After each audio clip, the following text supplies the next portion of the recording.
KRA is exploring technologies like the Internet of Things, IoT, big data, artificial intelligence, AI, and blockchain, all poised to enhance customs' role in the international trade. Moreover, technology is crucial for revenue mobilization and streamlining tax processes.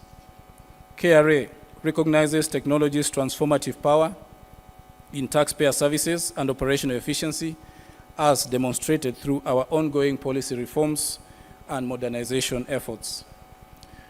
Ladies and gentlemen, the implementation of application programming interfaces, APIs, artificial intelligence, and machine learning will be pivotal in enhancing revenue mobilization through improved efficiency, accuracy, and enhancing compliance.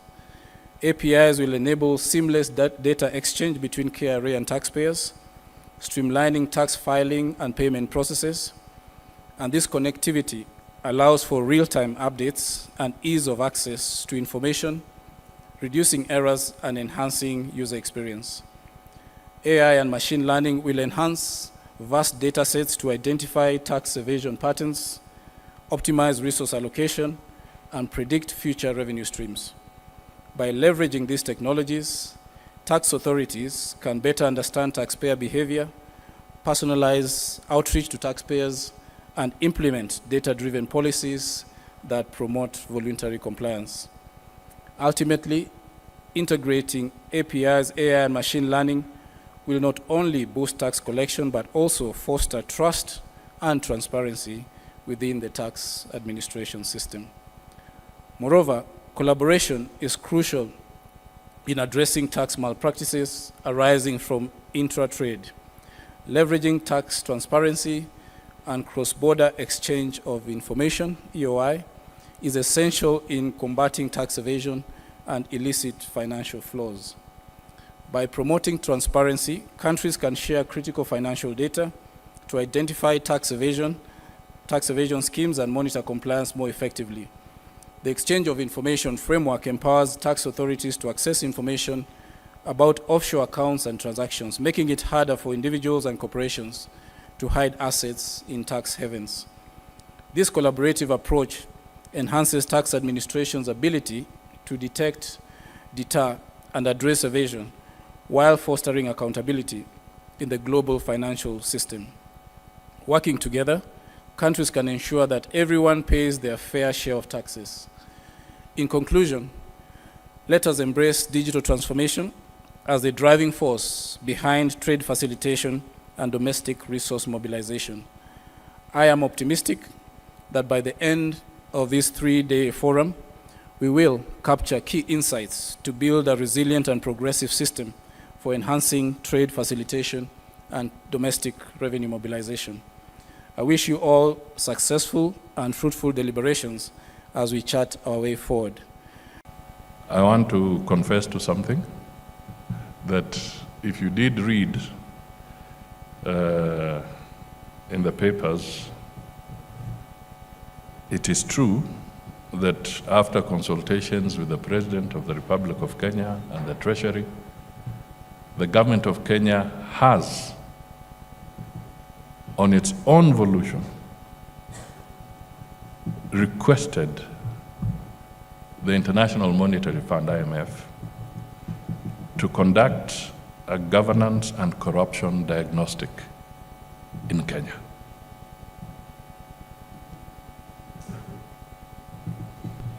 And mark my words, on our own volition.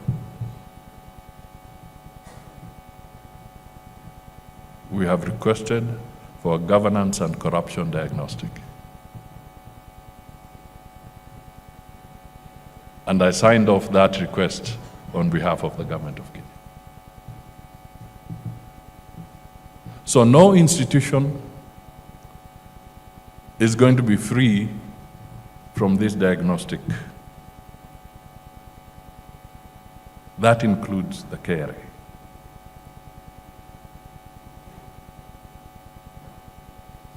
Corruption is across the board, and fundamental and key institutions that drive the economy and economies will all be subject to this diagnostic. Therefore, it is important that I say this publicly so that we can all know that we need to take that bold step and go a notch higher.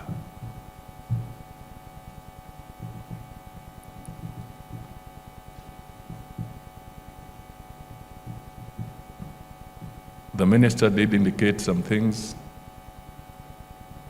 I hope there are genuine reasons for not having implemented some of the programs that he was talking about. But if it turns out that it was by design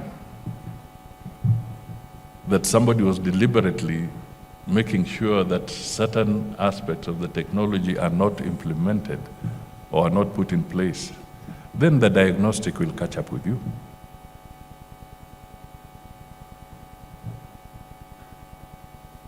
So, and this message goes to other institutions, not necessarily KRA alone, but even ministries, other departments. This will be a thorough diagnostic, and it is because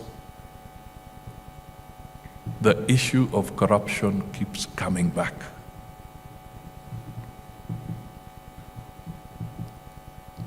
It keeps coming back. So we must get to terms and figure out where is it domiciled. It's not a threat, but actually it is a positive message that we should embrace and we should collaborate as a government so that we have a realistic approach to what ails us, and then we can all cast away this dark cloud of corruption that seems to impede business, not just in Kenya, but in many other countries. Sometimes even in the developed countries, but even within the African continent, we really need to take the bull by the horns. And KRA and other tax entities within the continent will play a very, very pivotal role in dealing with this. I stand here because we are Kenyans, and I am proud to say that I was one of the people who pioneered the creation of the Kenya Revenue Authority.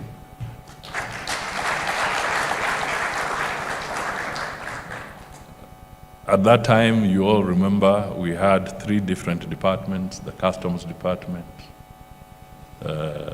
Customs and Excise Department, we had the Income Tax Department, and I think the Sales Tax Department. And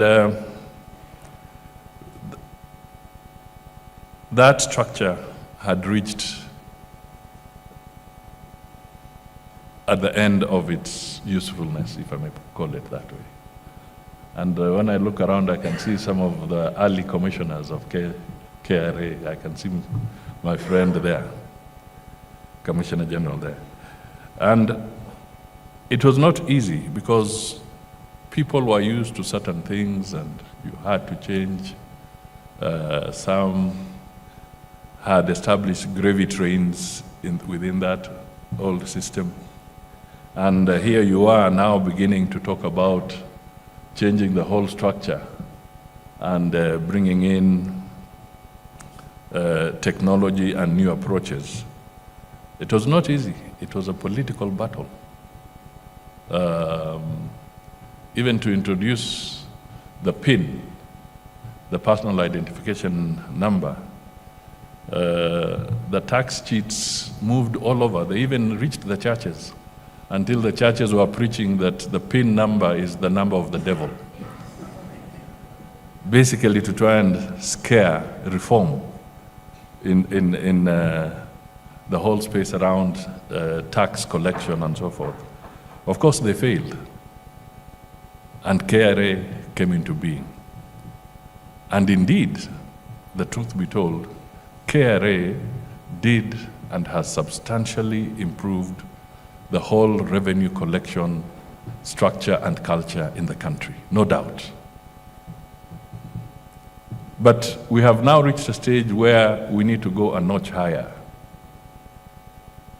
We must, as we have stated in our statements, we must now go a notch higher, become more facilitative, move away from being obstructionists, so that we can now really benefit from technology and also allow us to develop trade amongst each other.